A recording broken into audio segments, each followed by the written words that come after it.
Whenever I'm researching a dividend stock, one step I always like to take is to look at its distribution history, because a stock that's consistently slashed their dividends several times over the last few years is usually a pretty bad sign that a company isn't performing too well. This is especially true with REITs and BDCs, as both companies are required to pay out 90% of their earnings back to shareholders in the form of dividends. So if one of these types of companies keeps cutting their dividends, it's a pretty good indicator that management is struggling to increase revenue for the company. But on the other hand, if one of these types of companies keeps increasing their dividend distributions, it's oftentimes a pretty good indicator that financially, the company is doing pretty good.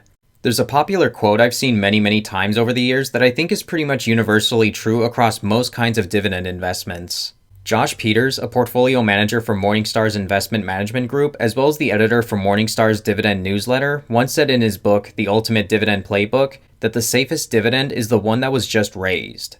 And after all these years of looking into many dividend stocks, I've noticed that this quote is pretty much always true.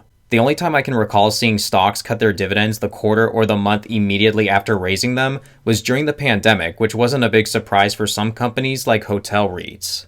So when a company increases their dividend after it was already offering investors a massively high dividend yield already, I always like to look into these kinds of stocks to see if they hold any potential going forward. And I know it is possible that companies can increase their dividend even if it might not be sustainable in the long-term future, like if they're trying to hold on to some kind of status like being known as a dividend aristocrat.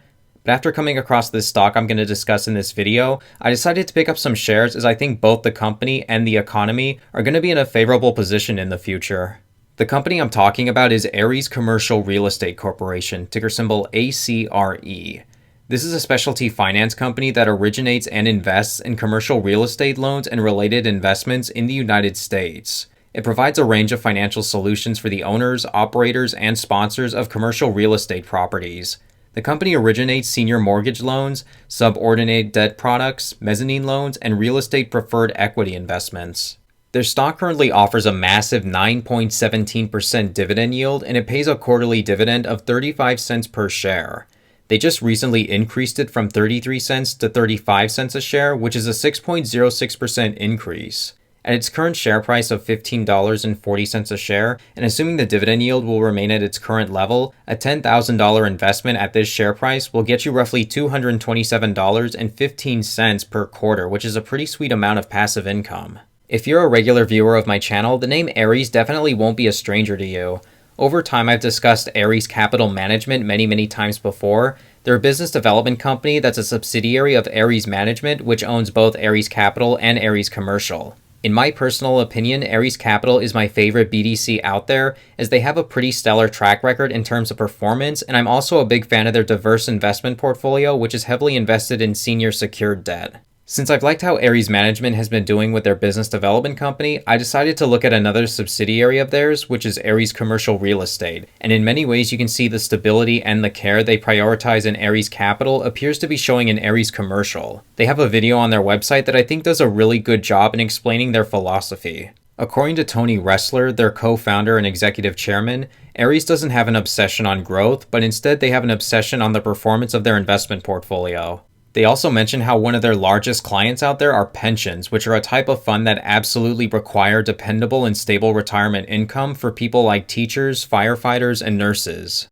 As you can see, over the long term, this stock hasn't exactly experienced a whole lot of growth in terms of its share price over the long term. It's currently up over 60% from a year ago, but that's not exactly worth noting since a lot of that growth is due to recovering from the pandemic plunge back in March of 2020. Over the last 5 years though, this stock is up about 21% in total. But looking at the drip calculator, if you would have invested $10,000 into ACRE 5 years ago, you would now have almost doubled your investment since then had you chosen to reinvest your dividends.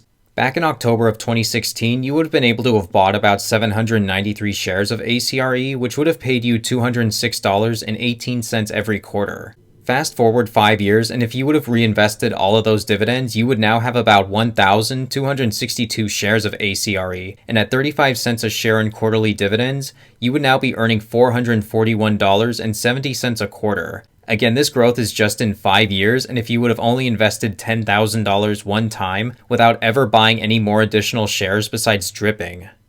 Just wanted to briefly mention that if you found this video beneficial in any sort of way, please consider giving this video a thumbs up and also clicking subscribe if you want to see more high-yielding dividend investing strategy videos. Income investing is what Dividend Bull revolves around, as we're all looking out for high-paying dividend stocks, ETFs, and other types of investments that'll provide us with high dependable income. Thank you all so much for your consideration and for watching so far. Let's take a look at their investment portfolio. According to their website, 98% of their loans are classified as senior secured. Senior secured debt is a type of debt that businesses must pay first if they're going out of business. These types of loans are considered much safer than other types of debt, and this graph by Corporate Finance Institute provides a good rundown of how debt is prioritized in a corporation. If a company is going bankrupt, senior secured debt has to be paid first, followed by subordinated debt, and then your equity shareholders, with preferred stock owners getting priority over common stock shareholders. In most cases, when a company goes bust, there isn't enough cash available even after all assets are liquidated to pay equity shareholders. In fact, sometimes if a company is significantly in the red, there might not even be enough money to pay all of their senior debt obligations. So senior debt isn't risk-free, but is considered the least riskiest of debt. If we look at the types of properties they invest in, we can see that the biggest chunk of their portfolio is made up of offices, which makes up 31% of their total loan portfolio. Their second biggest asset class is multifamily properties, which is 20%. And as you can see, they got some other types of properties included, including self-storage, student housing, industrial, and hotel real estate. Upon first looking at this, I was kind of concerned about how much they're invested in offices and hotels, since they make up a pretty sizable amount of their portfolio. As I'm sure a lot of us are aware, the office sector and hotel industries were impacted pretty hard during the pandemic, with a lot of companies keeping their employees at home and leaving their offices vacant, and then additionally much fewer people were staying in hotels due to less people wanting to travel. But there are some things that I think really help Ares Commercial and that help them stand out in the REIT sector as a whole. The company doesn't invest in properties in larger cities like, say, San Francisco, Seattle, or New York City, but instead what they like to do is they invest in commercial buildings that are located outside of these larger cities and metropolitan areas. Ares Commercial invests in properties located in smaller cities that statistically have shown to not only have a lower cost of living, but have been experiencing a good amount of growth over the last few years in terms of their population. So just as a made-up example, they wouldn't invest in a multifamily duplex in, say, Charlotte, North Carolina, but instead they may choose to invest in the nearby city of Concord, which is not only less expensive to live in, but has also been experiencing a significant amount of population growth. So this is the kind of strategy that Ares Commercial likes to pursue. Looking at their dividend distributions, we can see that the company has continued to move in a positive direction in terms of increasing their dividends. Over time on this channel, I've discussed how a lot of other REITs out there actually have a history of decreasing their dividends. Let's take a look at a few examples. Annaly Capital Management is one company that's decreased their dividends over the last 10 years.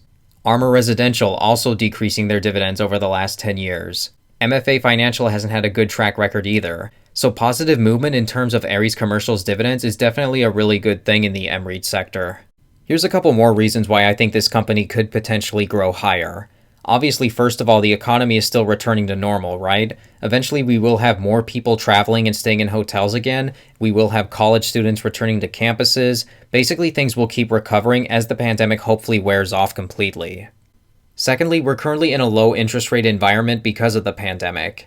It's during this time that REITs, much like banks, are less profitable than periods of higher interest rates.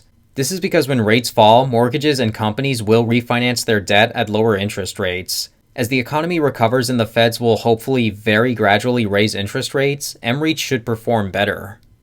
So to summarize everything we looked at today, I'm really liking where Ares Commercial stands.